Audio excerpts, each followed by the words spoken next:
how are you? How you doing? Gotta do 1, 2, 3. One more.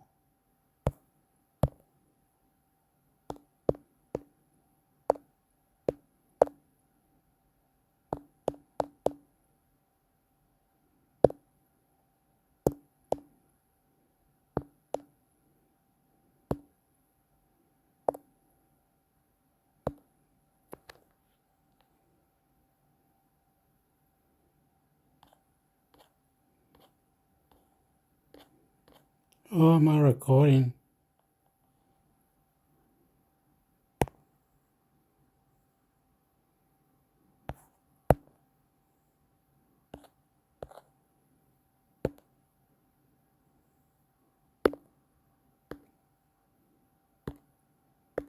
Jawan APS Secondary Staff Profile, Anna Vrancic, Department of Finance. Meet Finance's Anna Vrancic, who recently completed an immersive 6-week Jawan APS secondment program on Yulu country in northeast Arnhem Land, a stronghold. A vibrant Aboriginal and Torres Strait Islander culture, and home to the annual Gama Festival. The APS partnership with Jawan is designed to develop greater self-sufficiency for Aboriginal and Torres Strait Islander people and their communities, while also providing a cultural education to participants. Anna was seconded to the Lanapoi Homelands Aboriginal Corporation LHAC, where she supported the management team in strengthening corporate and board governance by conducting an internal review, preparing a workshop and updating governance packs. L. Anna Vrancic, M. Yananimal Manunga, Chairperson of LHAC, R. Glenda Abraham, CEO of LHAC. LHAC Workshop. Alark Lonely Beach, East Arnhem Land. LHAC serves 30 homelands in northeast Arnhem Land, playing a vital role in delivering services and infrastructure, liaising with government and stakeholders, and representing the interests of its members across the Lanapoi homelands. These services are delivered in a unique context of Yolngu leadership, knowledge and connection to the country. As Diamba Wamarawili, leader of Banyala homeland, beautifully explains, the land has everything it needs, but it could not speak. It could not express itself, tell its identity, so it grew a tongue. That is the Yulu, that is me. We are the tongue of the land, grown by the land so we can sing who it is. We exist so we can paint the land. That is our job, paint and sing and dance so the land can feel good and express its true identity. During the secondment, Anna and her Jawan colleagues also volunteered for the Thrive program by preparing daily lunches for Dupi Mabaka school students. This experience allowed Anna to connect with community members and learn directly from their lived experiences. Reflecting on her experience, Anna observed that respecting the diversity of First Nations culture, strengthening First Nations leaders' capability to drive positive change, and embracing a both ways learning and teaching approach are key to advancing reconciliation. For more information on how the Jawan APS secondment program is creating connections between Indigenous organizations and government, visit the Jawan website.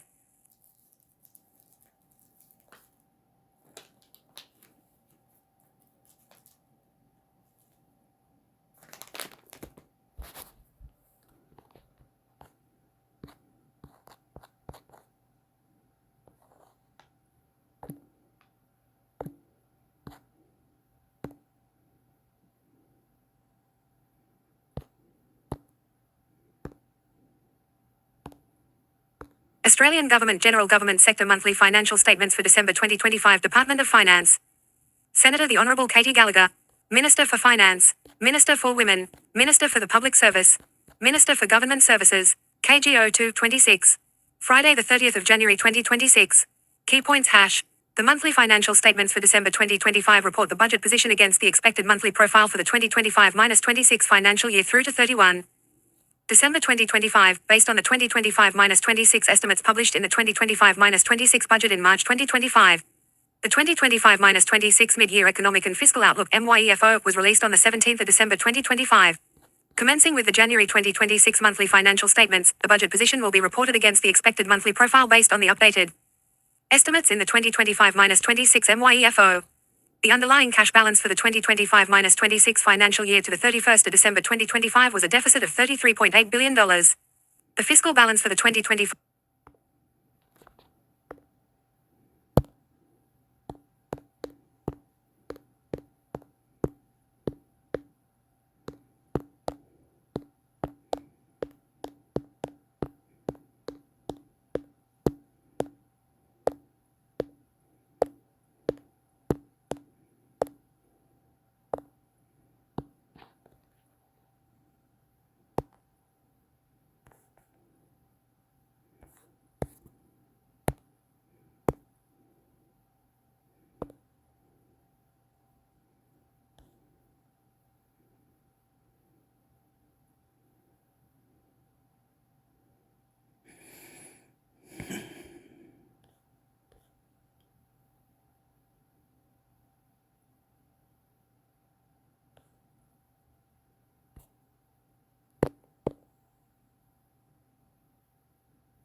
effect of capital gains tax changes on housing affordability likely depends on design, ABC News.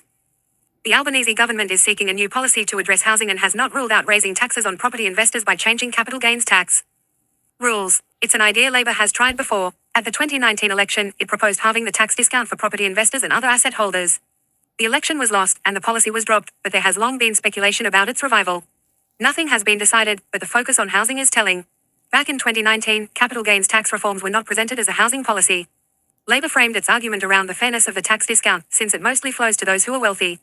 And when it comes to housing, Labor's political message has been all about the need to boost supply, something its ministers have made clear this week will not change, as they remain convinced it is the only way to fix the crisis. So if the CGT discount is revived as part of a housing affordability pitch, it may not be enough to dust off the 2019 policy. What could housing-themed tax reform look like, and most importantly, what difference would it make? A tax break for property investors, but not just property investors. Despite its name, the capital gains tax is not really a tax of its own at all. It's part of the income tax system. When you sell an asset, a house, a share, or even a painting, you cash in on any gains in its value over the time you've owned it. Australia's system treats that as income that should be taxed just like your wage or your other earnings. But not exactly like those other things. The tax system recognizes that, when you hold an asset for a long time, it will likely gain in value simply because of inflation. Before 1999, an effort was made to identify how much of the gain was inflation and deduct it. But since 1999, a flat 50% discount has been applied. One reason was that it was simpler. Another was to make the investment more attractive. But when it comes to investment properties, the 50% discount has had unintended consequences. For one thing, it has overcompensated property investors for inflation, which has averaged 2.9% per year since 1999. By contrast, house prices have grown at 6.4% over that time. The CGT discount may also provide some incentive for people to hold onto properties longer than they otherwise would. Someone who waits to sell a property until they retire and move to a lower tax bracket could pay less tax than if they sold during their working life. And when you add in the fact that losses on rental properties can be deducted from income tax each year you own the property, the arrangement known as negative gearing, the savings can be even greater. Note, a person's own home is completely exempt from capital gains tax, and Labor has ruled out any change to that fact. The effect has been to make property investment more attractive than other investments with similar returns. Some economists and reform advocates have suggested this is one reason Australia has fewer owners and more renters than the average for high-income countries. And that it has contributed to house price growth and reduced home ownership. Its benefits also accrue mostly to those who have many assets. The discount will cost the federal budget $21.9 billion in this financial year. And official figures suggest 90% of this flows to the top 5 wealthiest taxpayers. Effect on house prices, it depends on the design. Labor's argument in 2019 was that this was unfair and its budget cost was unaffordable. It proposed to halve the discount to 25% for all investments after the designated start date. The policy was fully grandfathered so that properties or other investments bought in the past would not be subject to changed rules. That decision was designed to reduce opposition to the scheme and to honor the argument that it would be unfair to those who bought assets under a certain set of rules to have those rules changed. But by carving out all existing investment properties, which retained the more generous discount, that dulled the expected effect on house prices. Only some can have a house that can be applied to them by when they're buying it. They got the cash, and some only can do it. Some cannot do it. Prices. For Labor at the time, seeking to make a fairness argument rather than a housing affordability argument. This was a positive. Then Shadow Treasurer Chris Bowen frequently cited Treasury analysis suggesting the price effects would be modest. But most economic modelling suggests that even more ambitious policies would have a modest price effect. The Grattan Institute has estimated that halving the capital gains tax discount and phasing in existing properties, rather than grandfathering them, would still lower property prices by only about 1% compared with what they would otherwise be. That is on the lower end of estimates. But even at the higher end, Deloitte modelling from 2019 estimated that halving the CGT discount and reforming negative gearing would together lower prices by 4% compared with the alternative. Consistent with the norm for the major parties, Labor ministers have emphasised they do not want house prices to fall, citing the risk of financial instability and consequences for those whose wealth is tied up in their own homes. What about housing supply? These estimates suggest that any policy to reform capital gains tax would likely have a modest effect on house prices. But what difference would the policy make to the supply of homes, which Labor is determined to boost? The Property Council, which represents the construction industry and is an opponent of CGT reform, argues that halving the CGT discount would be akin to slamming the brakes on housing construction. The council suggested a more modest reduction to 40% would be less damaging. The Grattan Institute, an advocate of CGT reform, agrees that halving the discount would reduce the number of homes built, but estimates the effect would be only 10,000 homes over 5 years. While that would be modest in the context of the government's 1.2 million homes target for the next 5 years, Labor MPs have signalled that anything that does not boost supply is unlikely to be palatable, especially given the target is well off track. One option to avoid cutting across the supply argument would be to exempt newly built homes from the changes. By taxing new home investments at a lower rate than old home investments, the government could argue that its policy is pro-supply. However, such a change would also make the tax system less efficient. Economists, including the E61 Institute and ANU's Bob Brunig, argue that any difference in tax rates across asset categories is undesirable because it creates a distortion. There are many such inconsistencies in the Australian tax system, and the Henry Tax Review commissioned by the Rudd Labor government spoke favourably of a system that applied a consistent, low rate of tax to all forms of investment. Grattan, the Property Council, E61, and Bob Brunig are among the 68 parties that have submitted their views to a Senate committee considering the merits of the capital gains tax and may evaluate alternative models. There you go. Cost money. Mixed news.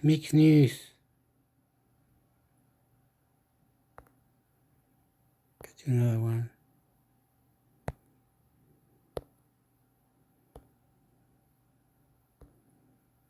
Pauline Hanson government news speeches, Google search. Search results. One Nation has the most detailed policies published out of any party. Just ask the opposition or the government what their immigration policy actually is. Pauline Hanson delivers brutal line to senators who tried to silence her.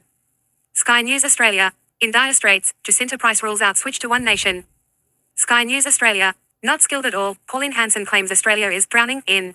Sky News Australia. We're coming for your seats, Hanson issues stark warning to Labor as. Sky News Australia.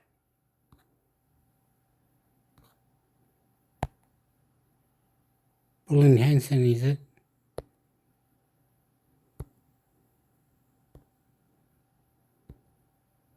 Pauline Hanson floats One Nation deal with Liberals and Nationals, Littleproud calls it hypothetical, Sky News Australia. One Nation leader Pauline Hanson has proposed the idea of forming a coalition with the Liberal and National parties ahead of the 2028 federal election. Ms. Hanson told Sky News the three-way coalition was the only way to move forward amid the Labor Party's massive majority in the House of Representatives.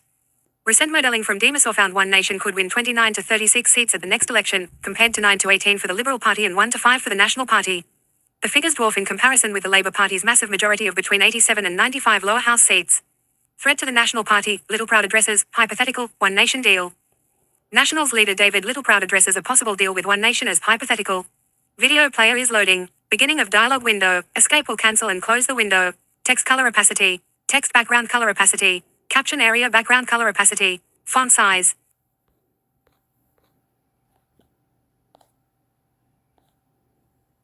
As a party of protest, as she's frequently called by the Labor government and also the former coalition. Pauline Hanson last night appearing with our colleague Chris Kenny. She was asked, given the surge in the polls, whether she would be willing to do a supply and confidence deal with a potential future re-cobbled together coalition. And she says, yes, she would, that she doesn't believe in her own right One Nation could ever form government, that it would need to help support parties on the right of politics. Have a look. You would be interested in being involved in a coalition government with the Nationals and the Liberals? Of course. That's the only way to move forward, because I'm not going to be government, and either is, by the looks of it, either is the coalition or the National Party. So the fact is that I am a Conservative at heart, and I would work with them to give them supply. Would I join up to the rabble that they are at the moment? No way in the wide world. We've seen the support for One Nation surge in the polls since Christmas, but have a look at where the current parliament actually is. One Nation only has one lower house seat at the moment. That's Barnaby Joyce, thanks to his defection from the Nationals. According to the Sky News Pulse, our first YouGov poll that rolled out earlier in the year, if the current polling numbers are to be believed, One Nation could leap past the Liberals and Nationals in terms of seats. So there is a real prospect that this could be a live option after the next election. But the Nationals leader, David Littleproud, pointing to the lengthy time we are away from the next federal election, not even wanting to buy into this at all. Everyone just needs to take a cold shower, focus on working out who they are and what they are. Would you consider some kind of deal, whether it's just confidence and supply? Well, I think we're talking about a hypothetical some 2 years into the distance. Let's just calmly focus on ourselves and make sure that we can work out who we are. Pauline Hanson has been ever present, it seems, this year since the surge in the polls. But don't forget, she's actually been banned from entering the Senate chamber. That is until this morning. This burqa ban that came into effect last November finally finished in the Senate. Pauline Hanson entering this morning, giving a little curtsy to the chamber as well in the opening prayer. She's back in the chamber, Kieran, and her name bandied about basically every single day inside this building, given the momentum that's there in the wake of these repeated opinion polls. Yeah, and absolutely momentum there. Momentum not so much with the coalition at the moment, with its split, risking becoming even more formal over coming hours. A messy divorce between the two parties could be formalised in effect today. In the Senate, the Liberals have introduced this motion to try and kick out their Nationals colleagues from crucial and key Plum Senate committee positions. The Nats certainly aren't happy with this. You can see the lengthy list here of what the Liberals are trying to do. Switch out National senators and appoint Liberal senators to key committees ahead of next week's Senate estimates hearings. Liberal sources I've spoken to today saying that this is procedure. If they're not in a coalition, the Nationals are technically on the crossbench and therefore they're not entitled to these roles. In order to actually get this done, though, it would need the support of Labor or the Greens too, potentially. At this stage, Labor hasn't declared its hand on whether it's happy to cooperate on these sorts of things. Given the shenanigans in the Senate, Kieran, they've been voting for the last hour on all sorts of things. Not this yet. There's a chance it may not actually get to a vote on this today, but it shows you the animosity, the very fact that the Liberals are putting this on the notice paper and keen to kick off their colleagues. Yeah, indeed. That's the word, animosity for sure, between the former coalition partners. They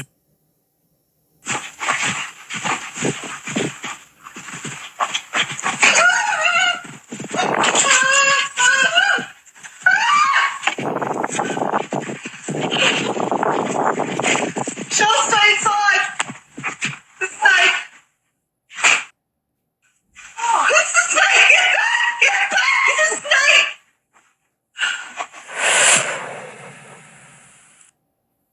This is stage one delivery in relation to our off-leash areas. We have a second phase which is going to increase some of the prohibited areas, provide some environmental sustainability controls in place for around the Marina Beach and the Bugle Creek area, where 6 months of the year it'll be off-leash and 6 months of the year during the nesting season it'll cater for the bird life.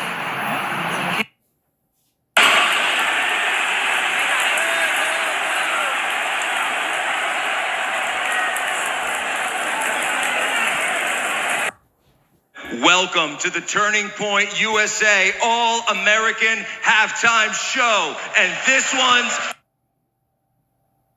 Whoa.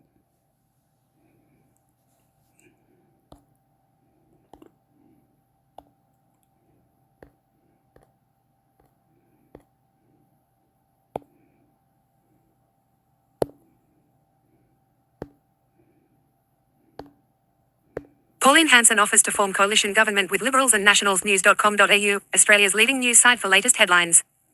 Pauline Hanson has accepted she's got no chance of becoming Prime Minister on her own, opening the door to one day forming a coalition government with the Liberal and Nationals Party.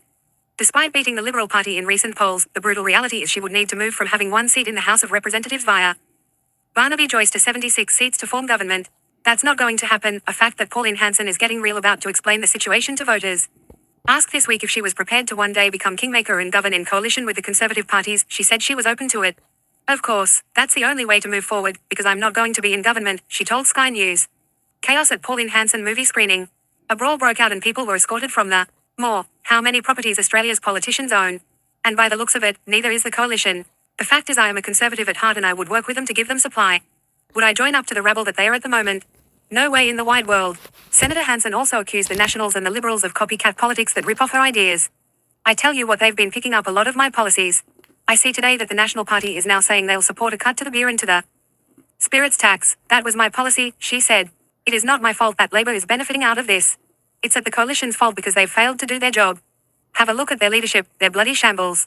One Nation's rise and fall. The 1998 Queensland state election remains One Nation's electoral high point with the party polling above 20%.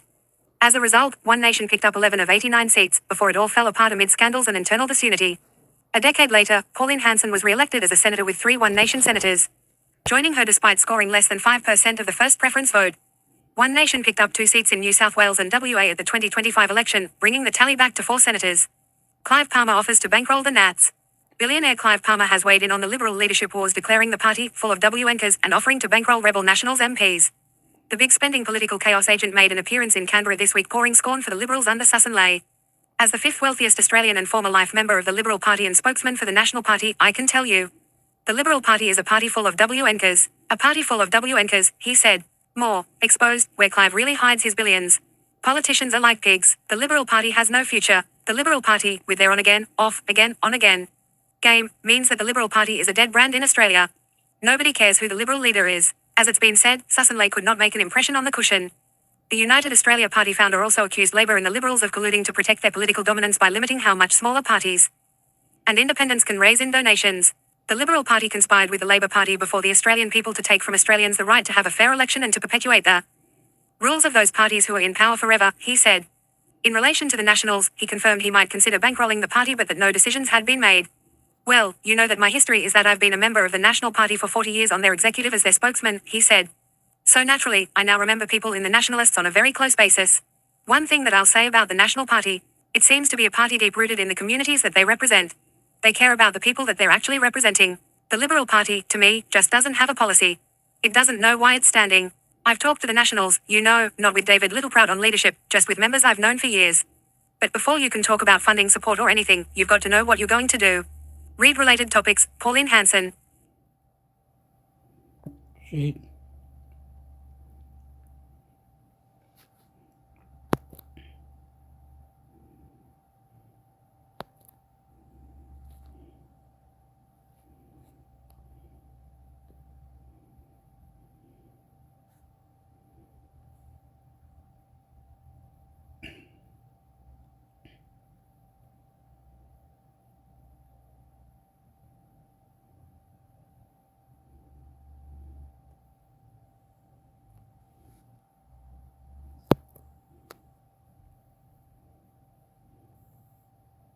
Labor grilled on Israel sanctions after West Bank settlements move news.com.au, Australia's leading news site for latest headlines. The Albanese government has been challenged to impose sanctions on Israel after the country's security cabinet announced changes to make it easier for Israelis to build settlements in the West Bank. Israel's defense and finance ministers issued a statement overnight saying the changes to land registration and property acquisition rules are intended to remove decades-old barriers, repeal discriminatory Jordanian legislation, and enable accelerated development of settlement on the ground. Broadly seen as an attempt to legalize Israeli settlements in the West Bank, the changes have sparked condemnation from both the Palestinian Authority, which administers most of the territory, and the international community. In Australia, independent MP Sophie Scamps raised it during question time. Given Australia has recognized the state of Palestine, that these settlements are illegal under international law, and that Australia has used targeted sanctions elsewhere, will the Prime Minister sanction Israeli institutions and officials linked to the settlement expansion, and strongly reiterate Australia's commitment to the two-state solution? She asked. Answering on the Prime Minister's behalf, his deputy Richard Marles said Australia already has in place sanctions in respect of Israel and restated the government's support for a two-state solution, underpinning that has fundamentally been a position which has been held by this government, which is consistent with governments of the past from both political parties, of supporting a two-state solution, he replied. A two-state solution which, on the one hand, provides for the legitimate aspirations of the Palestinian people to have statehood, but which, on the other hand, also provides for the people of Israel to be able to live with security. And that continues to be the position that our government has held. The Albanese government last year slapped sanctions on Israeli National Security Minister Itamar Ben-Gvir and Finance Minister Bezalel Smotrich for inciting violence against Palestinians and promoting illegal settlements. In 2024, it also sanctioned 7 Israelis for involvement in settler violence as well as 3 Israeli entities. Yesha Council, which represents municipal authorities of Jewish settlements in the West Bank, hailed the recent changes as the most significant decisions made by the State of Israel since its return to Judea and Samaria 58 years ago. Referring to the territory by its biblical names, the council said they rectified an injustice of many years and are entrenching Israeli sovereignty on the ground, de facto. Meanwhile, Israelis advocating for a two-state solution have condemned the step.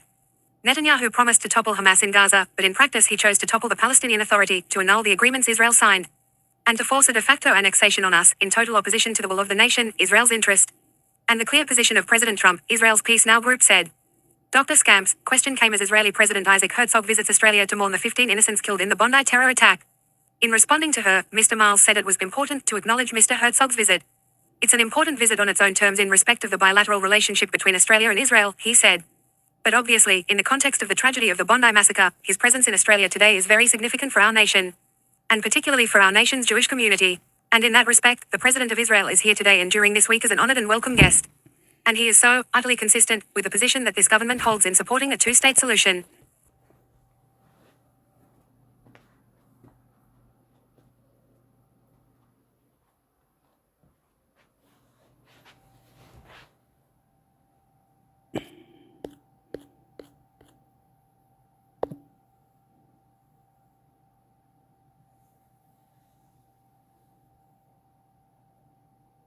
too.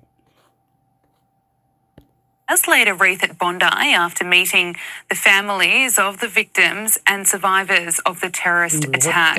Mr. Herzog also laid 2 stones he had brought from Jerusalem at the memorial. These stones from Jerusalem, the eternal city, the eternal capital of Israel, will remain here at Bondi for eternity in sacred memory of the victims and as a reminder that the bonds between good people of all faiths and all nations will continue to hold strong in the face of terror, violence, and hatred, and that we shall overcome this evil together. Meanwhile, pro-Palestine activists are pushing ahead with a rally in Sydney today against the Israeli president's visit. Around 5,000 protesters are expected to gather at Sydney's Town Hall this afternoon. This is despite the New South Wales government granting special powers to the police, which the Palestine Action Group describes as draconian. ASIO has issued a warning to the ABC over its Four Corners program, which is investigating the Bondi attack. The second episode of its 2-part inquiry is expected to determine whether there were failures in intelligence and counter-terrorism ahead of the mass shooting. In response, ASIO published a statement claiming suggestions of intelligence failings related to the Bondi Beach terrorists were based on uncorroborated claims. The Anti-Semitism Royal Commission, which began last month, will examine intelligence failures related to the December 14 tragedy. The Liberal Party has reached a historic low in the latest news poll conducted by The Australian. Polling conducted during the recent split between the Liberals and Nationals shows primary support for the Susan Ley-led party at 15%. The Nationals came in at 3%, but One Nation support is continuing on an upward trajectory, gaining 5 points to 27%. A 2-party preference was not calculated as the coalition's primary vote was at a record low and One Nation support is concentrated in a small number of seats. Anthony Albanese leads Susan Ley as preferred Prime Minister, 49 to 30%. The personal numbers for Susan Ley show her as the most unpopular major party leader since 2003. 62% were dissatisfied with her leadership, while her net satisfaction rating sits at -39. And the latest poll results mean opposition leader Susan Ley could face a leadership spill as early as this week. Liberal leadership frontrunner Angus Taylor welcomed the coalition's reunion, but some of his allies say the peace is fragile. Some of his Conservative backers claim the reunion means the Shadow Defence Minister could make a move without it looking like the party was bowing to pressure from the Nationals. Ms Ley insists that she retains strong party room support. Residents in Queensland are set to be hit by heatwave conditions this week. Temperatures are forecast to climb through the week. Brisbane set to hit a maximum of 35 degrees. Parts of Western Queensland could reach temperatures of over 40 degrees. The north of the state is forecast to receive scattered showers and thunderstorms as well. Cairns to reach a top of 32 degrees. American skier Lindsey Vonn has undergone surgery after breaking her leg in a crash during the women's downhill event. 13 seconds into her run, she clipped a gate, which sent her tumbling down the snow. The 41-year-old was airlifted to a hospital and has undergone surgery to stabilise the fracture in her leg. She had torn her ACL a week before the Winter Olympics, but decided to compete anyway as she did not want to miss the competition. She is being monitored in the intensive care unit. However, the hospital says there is no threat to life. You can now take Sky News with you for breaking news on the go. Stream 4 news channels live and watch Sky News shows on demand. Visit skynews.com.au/stream.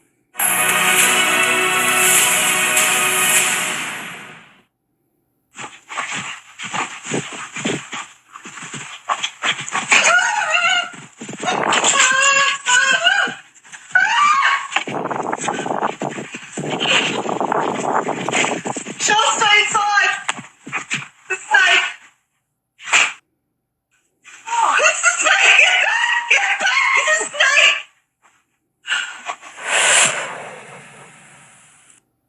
This is stage 1 delivery in relation to our off-leash areas. We have a second phase which is going to... Welcome to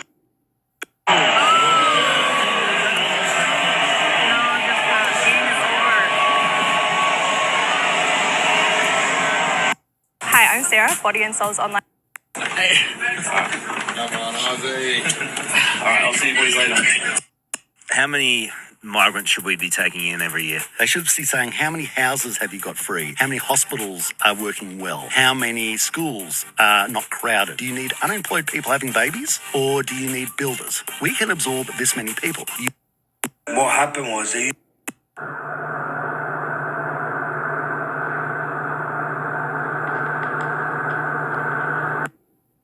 here in Tokyo, elections. Oh, no. No.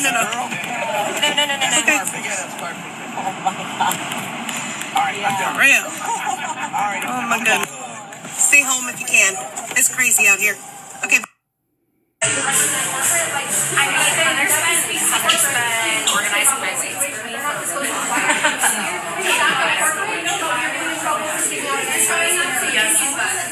They're striking on their places today, so they're gonna make sure that our workers don't get in on that. But I assure you, it's been done.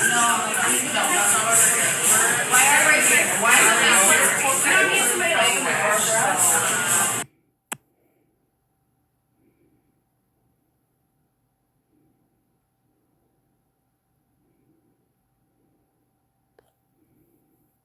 We have very large silver dollar flake. Hey guys, we are at the Potawatomi Zoo letting the live.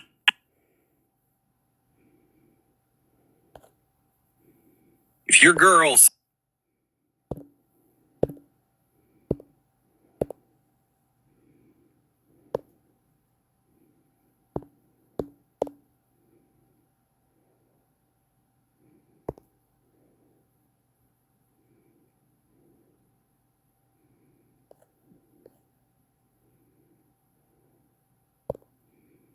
Landing in Vietnam with no plans? Cool, if you like chaos. But if you're trying to move like a local, here's what you actually do. Skip the travel scams, forget standing in line with your back. But the biggest story in our nation today is the visit by the Israeli President Isaac Herzog. And I had the privilege of an exclusive interview with the President this afternoon. For a world leader, Herzog was warm, humble, and down to earth. I found him very engaging. When I sat down with him, he had an extremely strong message for our leaders on the threat of jihadi Islamism and anti-Semitism. He reflected on the massive police and security presence we've seen throughout Sydney today. And he made the point that when his father, the former Israeli President Chaim Herzog, visited Australia when Bob Hawke was Prime Minister, he needed none of this sort of security. Australia was a much safer place. And Isaac Herzog said, this is what we need to return to. Let's hope our political leaders reflect on President Herzog's strong words. And here's my exclusive interview with President Isaac Herzog. President, thank you so much for being here in Australia. Your support means an incredible amount, particularly to the Australian Jewish community. What did you feel when you visited the site of the massacre this morning? It moved me to my core. And I think that it's also an expression of the feelings that Australians in general and the Jewish members of the community in Australia felt and still are feeling about this horrific attack at Bondi Beach on December 14th. In fact, our heart missed a beat all throughout the Jewish world and in Israel on that moment. And I think it expresses the love and passion that we have for our brothers and sisters around the world. This was a terrible, terrible event. Just like our heart broke when October 7 happened. And we never thought we'd see scenes similar to that here. But you met with some people this morning who watched their husband or wives or children be murdered in front of them. I mean, horrific stories. Yes, and it was very, very moving and very agonizing and painful. And I could not but think about families who I met after October 7th. And the truth of the matter is, it's the same type of enemy. It's the jihadist ideology that wants to eradicate all of those who are not extreme Muslims, meaning moderate Muslims, Christians of all denominations, and Jews. It's known, it's written in the annals of the jihadist philosophy and ideology, and the world has to wake up and understand this is a very dangerous plague, and this is something that threatens the most inherent values of the free world. You personally and your family have a strong history with Australia. Your father visited as president. Exactly 40 years ago, it was Bob Hawke was prime minister, and it is a kind of a revision, but with a different taste, because when my father came, he didn't have 3,000 police officers protecting him, nor was there so much tension, and he didn't come after a horrific terror attack. And I think we have to work hard to return to the same good old days where Israel is bipartisan issue in Australia, where our relations are stronger as ever. People tend to forget, but Australia has a huge story to tell as it comes to the creation and independence of the Jewish state of Israel. So that's part of your reason for being here, to get the relationship between Australia and Israel back on solid footing, back on track. Yes, so I'm going to meet, of course, with the Prime Minister and the Governor General and members of the Cabinet and, of course, the opposition leader. I'm going to talk to all of them and to public opinion as well, opinion makers. For quite some time, there has been bashing and shaming of Israel endlessly, without understanding the mere fact is that we are at the clash of civilizational values, that we, Israel, little Israel, are protecting the free world by fighting against this evil, empire of evil emanating from Tehran, which doesn't stop anywhere, which spends billions of its people's money on terror, on proxies all over the world, except on one thing they don't spend on their own people. And I say to all these demonstrators out there who are demonstrating against me, why don't you demonstrate against Iran and what it's doing, its atrocities? They butchered tens of thousands of their own citizens just about 3 weeks ago. Where are you all? Stop blaming Israel, which is defending and protecting the mere values of democracies all over the world, including Australia. As a member of the Australian Jewish community myself, I know we feel so helpless. We wonder how our country can return to the safe nation that your father saw when he visited, when Bob Hawke was Prime Minister. So many Holocaust survivors who found refuge in this wonderful country.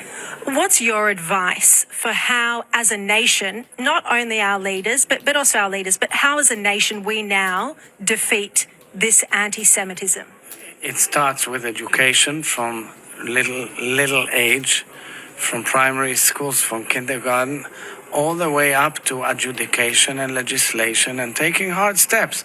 Because the writing was on the wall for a long time. There was a huge surge of anti-Semitism in Australia, by the way, also in Britain, by the way, also in Canada, in America, in English-speaking countries. Why? Because they are liberal democracies and everybody can say whatever they want.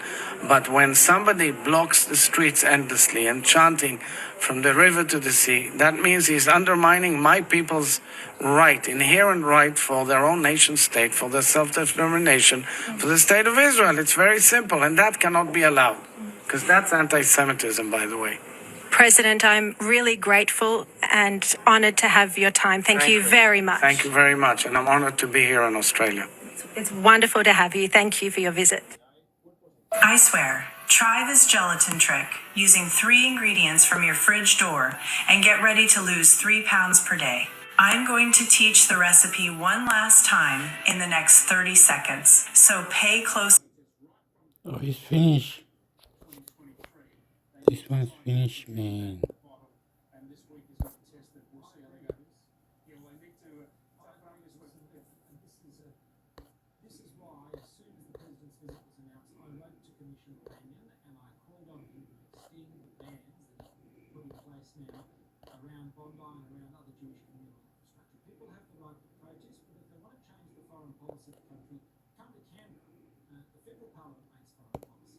I want to now get a Labor perspective from the former Labor Minister Mike Kelly, who served as a colonel and a director of Army Legal Services in the Australian Defence Forces. He's joined us before on these issues. Obviously, also a member of Labor's Friends of Israel. Great to talk to you again, Mike. You wrote a powerful piece in this morning's Australian.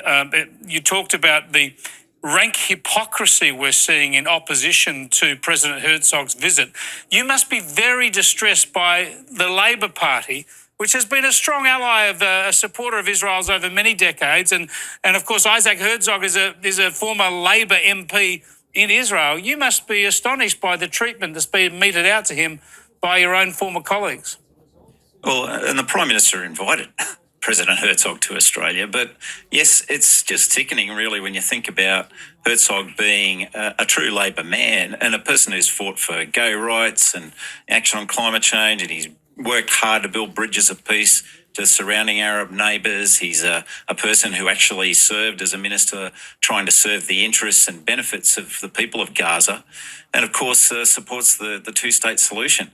And it's just obscene that, on the one hand, you're trying to deny this person his right of free speech in this country as a visitor and as a head of state, at the same time as those howls of protest for the Adelaide Writers' Festival and people in the activist movement who have been happy to support statements like "Where's the Jews?" and "Hunting the Jews" and that illegal demonstration at the Opera House, and no Zionists should feel safe, and on Judgment Day all the Jews will die.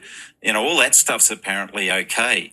But what really gets up my nose is that a lot of the people who should know better, who claim to be legal experts, claim that the statements of Herzog were classified as a violation of the Geneva Convention, the Genocide Convention in relation to incitement to genocide. Yeah, I'm really keen to get your view on that, because this sort of stuff is highly damaging, it's highly inflammatory, but of course it's fed out there by UN organisations. So people can always say, the UN's saying this, but it is nonsense, in fact. Yeah, the so-called independent commission, which was part of the Human Rights Council at the UN, which we all know has become just a farce, as basically a vehicle for autocracy propaganda and a whitewashing vehicle for their regimes. And the three people that were on that commission were all, absolutely virulent anti-Israel people, and certainly people like Chris Sidoti, and Ben Saul, who was at the press club. These people aren't experts in the Genocide Convention. To be an expert, you don't just read the convention. That's the tip of the iceberg. There's all the jurisprudence that goes behind that, but in particular, you have to, in international law, and that's what my PhD is in international law, you are required to study what they call the travaux préparatoires, the preparatory work of those conventions. And there were 2 years' worth of work that went into this thing. They realised that they were going to have to spell a lot of things out in that work because the statement was quite simple in the convention. And it's over 2,000 pages in this preparatory work. It's 2 volumes of it. And you can't get it in digitised form, and it costs you $2,700 to buy the 2 books. So barely anybody in the world's actually read this stuff. But you can't claim to be an expert unless you have. And in that, they made very clear what they were about. And it was in the shadow of World War II. And so they were shaped by the examples of what genocide looked like from that. And so the same applies to the incitement provision, where they actually said that it'd be necessary for the propaganda to be carried out systematically and with an intent to drive the instigation of the crime of genocide, and in practice the clause would only apply to the most extreme cases, is what they've said. Right. And they were well aware that it could be misused. They actually said so. Well, it's being misused here because they're trying to target slur Herzog with this by misinterpreting and taking out of context a small fragment of something he once said. I want to show you something that the President said today, because I think it's very important. He was asked, I think this was the question from our own Caroline Marcus, he was asked about the frustrations of the Australian Jewish community, and others, I should say, many of us who are not Jewish in this country, about the lack of action by the Australian government, state and federal, and authorities in clamping down and stamping out anti-Semitism in the wake of October the 7th. And have a look at what Isaac Herzog had to say. These frustrations were shared by many of us, including myself, where I alerted, as I've seen this wave surge all over the world, and I've seen it in many countries, including Canada, Great Britain, the United States, and Australia, all English-speaking countries. And I've alerted way in advance, as well as many others, and that is why I understand this frustration clearly. And I hope the steps that were recently taken will bring change. He shares that frustration, does the Israeli president. I want to ask you, Mike Kelly, then, do you believe, as a Labor man, and you've spoken out about this over the past couple of years, the lack of action in stamping out anti-Semitism, did it help to create the climate in which the atrocity of Bondi could occur? Well, as you know, Chris, there's quite a lot of us who are warning over that 2-year period that each step of deterioration of enforcing the law or dealing with what was going on in this country was another step in encouraging and emboldening the activists and the terrorists basically to, escalate their actions. So it starts with making these terrible chants and genocidal comments, and then moves to the burning of synagogues and vandalism, and then you go from there to killing people. And it's just a well-worn track over history that this is how it works. So it was incredibly inevitable and obvious that this is where we were going to end up. So, the actions that we need to take now have to be thoroughgoing, and they're the sort of actions that will give us a healthier society in general. Absolutely. To defuse the process of othering against any group, and so that's why, to Julian's point about what's going on with these teachers for Palestine and the stuff that they're producing, I could show you textbooks from Nazi Germany that has exactly the same style of approach to brainwashing kids, and it's not an accident. This is there's about $100 billion Qatar has poured into the US to pervert their tertiary institutions, and testimony in front of the US Congress revealed they're also going after K-12 now. It's deeply worrying. It's deeply worrying. They know what they're doing. Totally. This brilliant device keeps your home cool in summer, even during... Shit, what happened? What happened?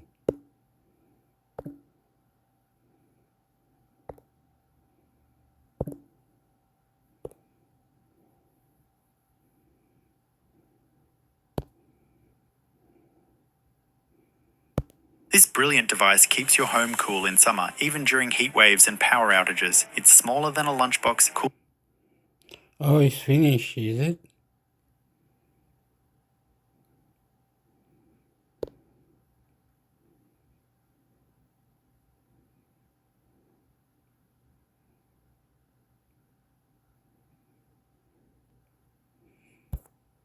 Good.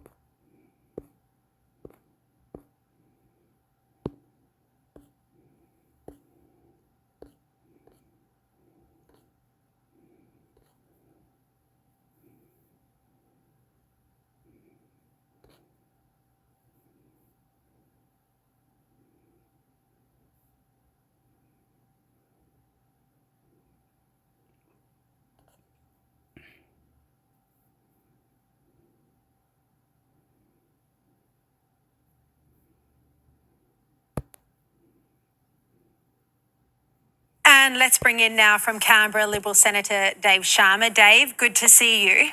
Look, we'll get to the Liberal leadership in a minute, but I want to start with President Isaac Herzog's visit.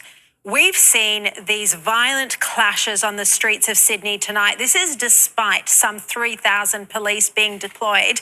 When the president reads the news and sees this sort of scenes, this is highly embarrassing, isn't it? I think it's in incredibly poor taste. I think the protesters represent a small activist, extremist fringe of Australia. The president has come here, President Herzog has come here to pay his respects to those who died in the Bondi terrorist massacre of December to comfort the families and to comfort the Jewish community. He's not coming with a message of ill will or malice to anyone, to any group of Australians. And the idea that someone who's coming with a good and noble intent in his heart like that should be greeted with these sorts of scenes, should be, forced to have this huge security cordon put around him, I think is, it's to our shame as a nation. Yeah. And he does have a message on anti-Semitism as well for the Albanese government, which I expect he'll deliver in a respectful, diplomatic fashion. But his message is there and it is strong as well. You just heard it a little while ago in his interview that he did with me. He did.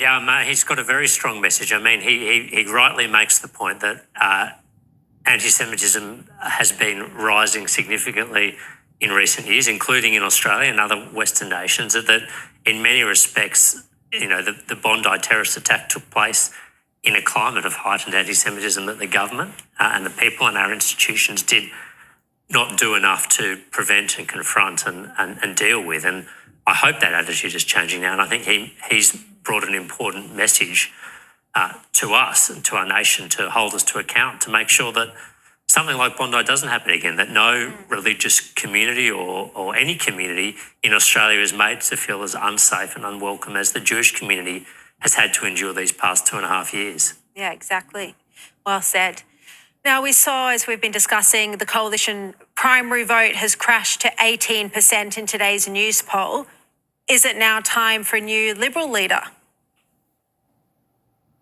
Well, it's certainly time for a change in direction. Now, I think it doesn't surprise me that the polls have been as bad as they have been, given that the last 3 weeks we have been consumed to the detriment of, the public, to the detriment of good government in Australia with our own internal issues. We absolutely need to put those behind us. We need to focus on an alternative view for Australia, an alternative set of policies for Australia, and holding the Albanese government to account. And I'm confident that if we can focus on that, which is the main game, not the diminishing spoils of opposition and not intra-assigned disputes. If we can do that, then we can re-establish credibility. But I don't discount the fact that we have done ourselves a serious amount of damage these past 3 weeks. There are discussions about a leadership challenge potentially as soon as, the next few days with Angus Taylor as the main candidate. Do you think a change needs to happen? Well, look, I think we can focus on the leadership, and that's a personnel change. But the more important question is, it doesn't matter, who the leader is if we're not focused on the issues that matter to the Australian public. If you're not doing your job as an opposition in holding the government to account and developing alternative policies, and to me, that's the bigger concern that I have. It's not who's notionally in charge. It's are we all pulling in the same direction as a team, and we haven't been doing that. And we've got to start doing that. Dave, you lost your seat of Wentworth to a Teal. We've seen One Nation's primary vote rise significantly, though. I mean, saw 27%, according to Newspoll. It's unprecedented for One Nation. So how do you balance this, that there are some electorates leaning towards Teals, but then you've got this really strong vote for One Nation and everything it stands for? Look, I think to a degree in Australia we're seeing a fragmentation of the two-party system like we've seen happen in other countries, not all other Western democracies, but many other Western democracies around the world. That's a reality we need to live with. But I think the challenge there is not to be lured by the siren song of the successful political movement of the day, whether that's Labor, whether that's the Teals, whether that's One Nation. We need to be true to our own values as Liberals and our own beliefs and our own principles. And I think if we are, and we put forward policies and positions that reflect and articulate those views and values, then the voters will find us. But I think if we go around trying to, chase the latest fad, One Nation's doing well, so maybe we should copy them. Labor's doing well, maybe we should copy them. The Teals were the last big thing. I think that the answer to our dilemma is not to be a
intertwined. It's not. Thank you for always showing up. Signed off on the mass murder of children, men and women. Without us having to worry whether they will come back safe and sound.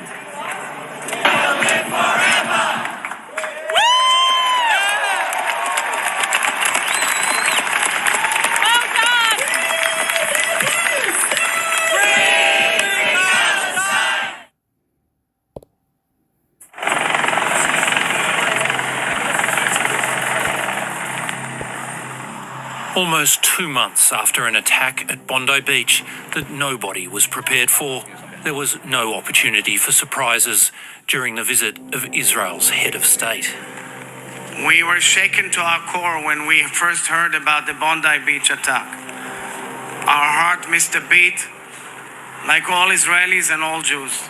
In a cordon within a cordon, President Isaac Herzog and his wife embraced the survivors of December 14. And how are you healing?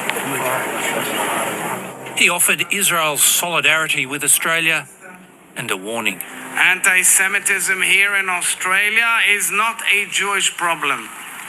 It is an Australian problem and a global problem. Over the generations, one thing has become clear.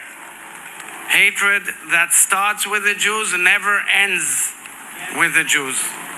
This is why the current rise in anti-Semitism around the world is a global emergency, and we must all act to fight against it. Emma and her family were at the Hanukkah celebration targeted by terrorists. Today is just the second time she's been back to the scene of the attack. Bondi is our home. You know, this is like coming home. This is where we live. This is where we rejoice. This is where we sing and dance and swim and survive. She's been surprised at the personal impact of the president's visit. It makes me feel that we're not alone. It makes me feel that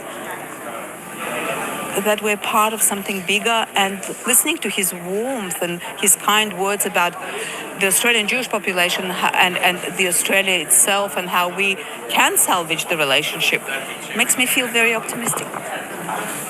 The tight security around the president isn't only because of the threat of another terror attack. It's also because of the inevitability of protests, with a series of events around the country targeting his visit. To say that war criminals are not welcome here, to say that Isaac Herzog should be arrested and investigated for his role in inciting genocide in Gaza, and to send a clear message to the world that even if our leaders roll out the red carpet for genocide, the people will not stand for it. The UN-backed International Criminal Court has issued war crime indictments against the leaders of both Israel and Hamas, but not against Mr. Herzog. The president rejects the protesters' allegations of genocide. These demonstrations, in most cases, what you hear and see comes to undermine and delegitimize our right, my nation's right, the nation which I am the head of state of its mere existence, and is contradictory to whatever ever was said and done by Australia. How can they be protesting the president of Israel coming to Australia to console the Jewish community? It makes no sense to me. Why are people doing it? Do people themselves understand why they're protesting? I oppose Mr. Albanese having invited him, and I oppose Mr. Minns invoking these laws to try and prevent people like me from quietly and peacefully expressing their views on an important public issue. Top Sydney lawyer Geoffrey Watson attended the protest to express his opposition to new federal and state laws targeting so-called hate speech and placing far greater restrictions on protesters. Well, there was kind of mishmash of confusing legislation, and it doesn't work out. It shows all the hallmarks of being rushed, poorly thought through, and utterly unplanned.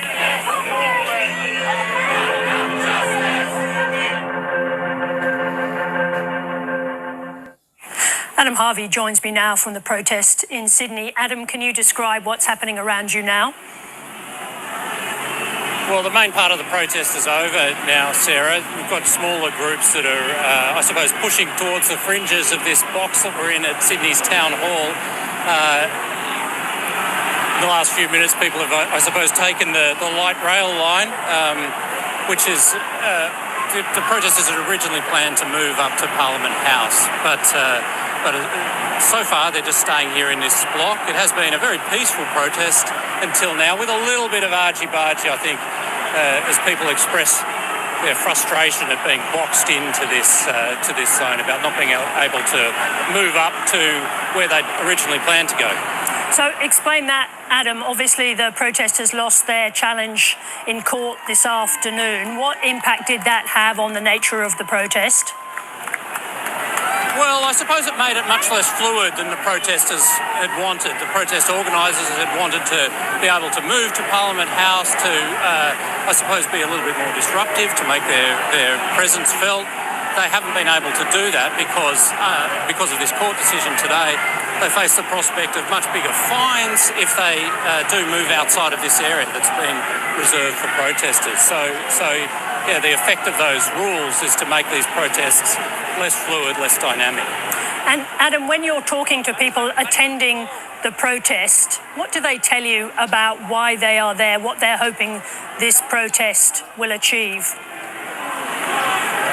Well, this is a pro-Palestine protest. I mean, that's very clear. That's the main message. It's a protest against the presence of Israel's president here in Sydney, but also an expression of frustration at these new protest laws that are making things like this much more difficult to hold.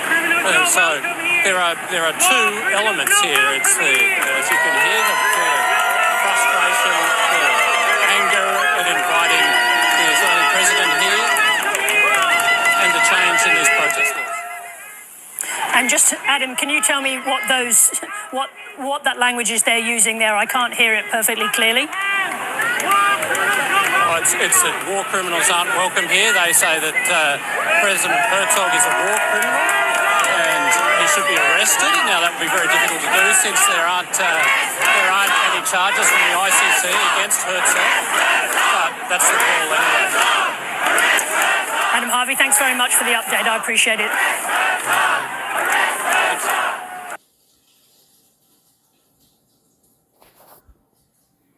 Well, that's going to be... I can't wait to see the look on her face when she opens this for Valentine's Day. Look at this card. Absolutely.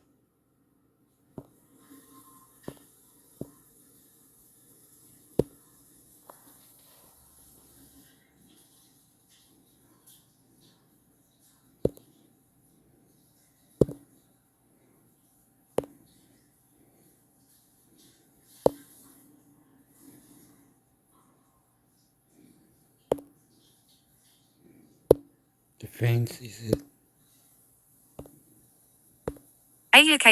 US politicians hear option of not selling Australian nuclear submarines. The option of the Pentagon choosing not to sell nuclear-powered submarines to Australia under the UK-US agreement has been put to US politicians. Australia is set to acquire nuclear-propelled but conventionally armed subs under the $368 billion defence pact with the United States and United Kingdom. But a US Congressional Research Office report has raised the scenario of the 3 to 5 American-built Virginia-class submarines earmarked for the ADF being retained under US command and operated from Australian bases. The policy research arm for Congress members highlights the importance of the Pentagon maintaining control of the submarines if a war between China and the US breaks out over Taiwan. The document, published late last month, refers to comments by Defence Minister Richard Marles from 2023. Australia's government made no promises to the United States that Australia would support the United States in a future conflict over Taiwan, the report said. A UK-US was signed 5 years ago in a move aimed at deterring China's assertiveness in the Pacific. But the researchers suggest selling nuclear-powered attack submarines, or SSNs, to Australia may not achieve this. Selling 3 to 5 Virginia-class SSNs to Australia would thus convert those SSNs from boats that would be available for use in a US-China crisis or conflict into boats that might not be available for use in a US-China crisis or conflict, the study argues. This could weaken rather than strengthen deterrence and warfighting capability in connection with a US-China crisis or conflict. The US-built Virginia-class submarines are scheduled to enter service with the Australian Navy by 2032. Before it receives 8 newly designed and built SSNA UK-US vessels. In the scenario of Australia not receiving the submarines, defence chiefs could instead use the billions of dollars on acquiring new advanced weapons. The report proposes. They include long-range anti-ship missiles, drones, loitering munitions, long-range bombers or systems for defending Australia against attack. Doubt over the future of a UK-US emerged last January when US President Donald Trump was sworn in. He ordered a review of the defence pact, concerned it did not meet his America First agenda. There was also concern the US shipbuilding industry would struggle to meet the delivery schedule for the Virginia-class subs. The agreement hung in the balance for months until the Pentagon gave the green light in September. Later, Trump warmly endorsed a UK-US when he hosted Prime Minister Anthony Albanese at the White House. There shouldn't be any more clarifications because we're just going full steam ahead building, he said. Miles was today quizzed about the US Congressional Research Office report. You're going to hear a whole lot of commentary at the end of the day from the US Congress, he said. Yeah, we're working with the US administration, and we've heard the United States President make clear the position of the United States in respect of this. Question, and he has said that we are full steam ahead in respect of this, and it includes the transfer of the Virginias. Never miss a story. Get your breaking news and exclusive stories first by following us across all platforms.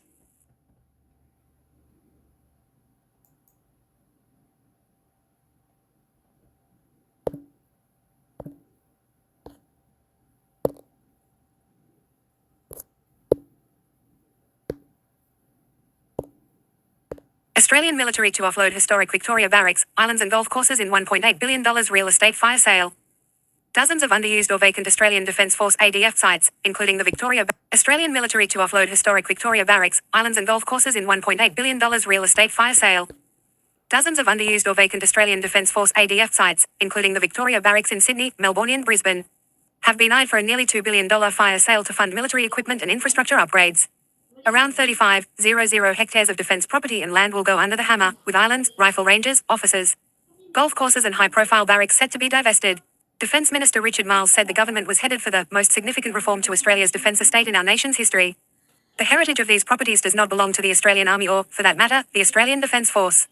It belongs to the Australian people, Marles said. Right now, the Australian people are prevented from seeing these properties. They exist behind a defence wall. The audit earmarked 68 sites for divestment. Assistant Minister for Defence Peter Khalil said some unused ADF assets set to be auctioned off have fallen into disrepair. He said the cost of maintaining the vacated Penrith Training Depot site has been a staggering waste of taxpayer dollars. I was absolutely shocked at what I saw, Khalil told media in Canberra today. I saw abandoned buildings, every window broken, glass strewn everywhere, vandalism, and it got worse when I walked in. Khalil said there are 14 sites listed in the audit which are not being used and that cost hundreds of millions of dollars to maintain. The government said it expects to save $100 million per year by reducing maintenance costs. Sites will be sold to interested parties on a case-by-case basis. I mean, there are some prime locations. I imagine there will be a lot of interest and a lot of views about what it can be used for, Finance Minister Katie Gallagher said. Gallagher said she hoped some of it would be used for housing but that no decision had been made yet. Never miss a story. Get your breaking news and exclusive stories first by following us across all platforms.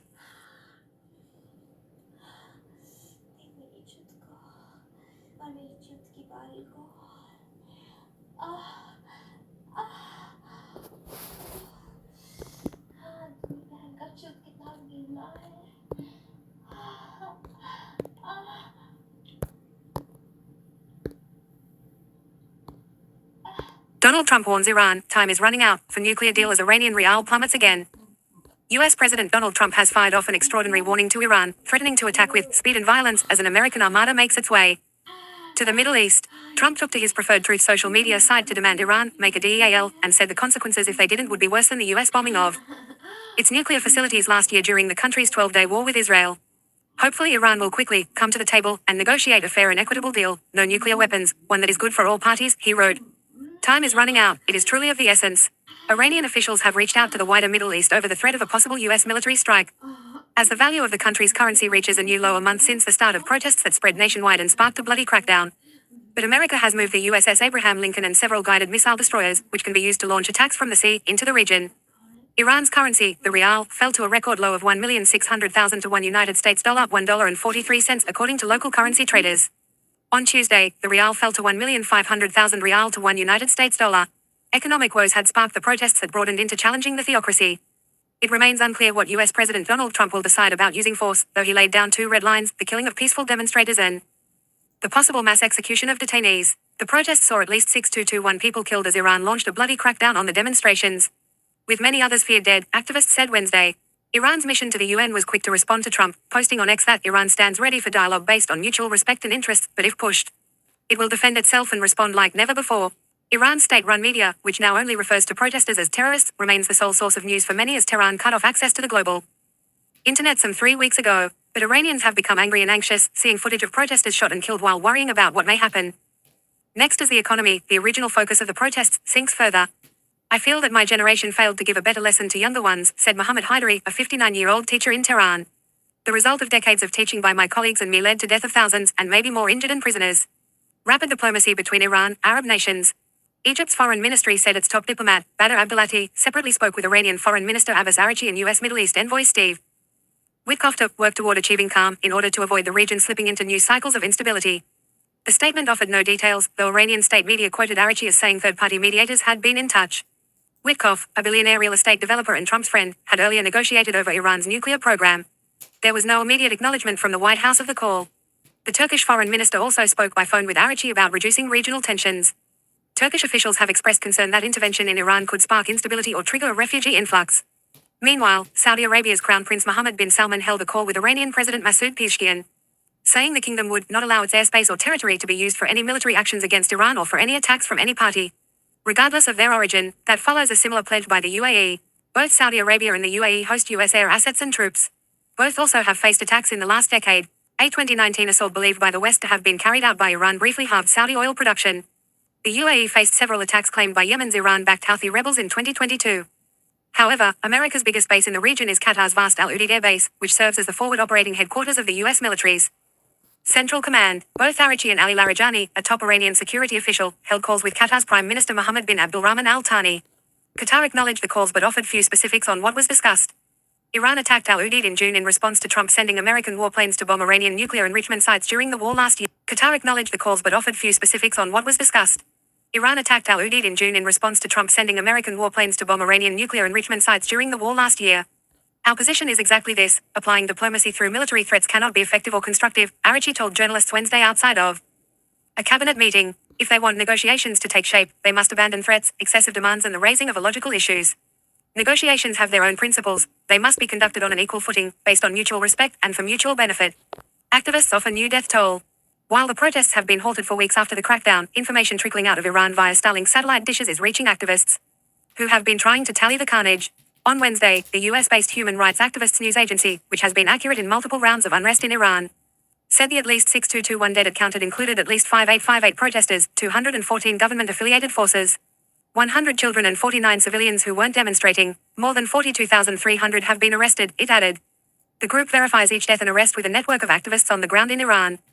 The Associated Press has been unable to independently assess the death toll given that authorities cut off the internet and disrupted calls into the Islamic Republic. Iran's government has put the death toll at a far lower 3,117, saying 2,427 were civilians and security forces, and labeled the rest terrorists. In the past, Iran's theocracy has undercounted or not reported fatalities from unrest. That death toll exceeds that of any other round of protest or unrest in Iran in decades, and recalls the chaos surrounding the 1979 Islamic Revolution. The protests began on December 28, sparked by the fall of the Iranian currency, the rial, and quickly spread. The country has faced more than 2 weeks of internet blackout, the most comprehensive in its history. Iran on Wednesday also announced the execution of Hamid Reza Sabat, a man convicted of spying for Israel. Sabat's execution marks the 13th carried out by Iran against alleged spies for Israel since the June war. Never miss a story. Get your breaking news and exclusive stories first by following us across all platforms.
Hello, I'm Holly, Body and Soul's digital editor, and this is what's in my shopping basket. First up, My name's Holly, I'm the social media.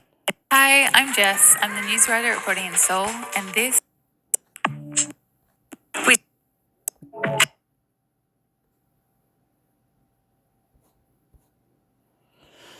Okay, I'm gonna leave it. There was protesting. I'll see you later. Bye.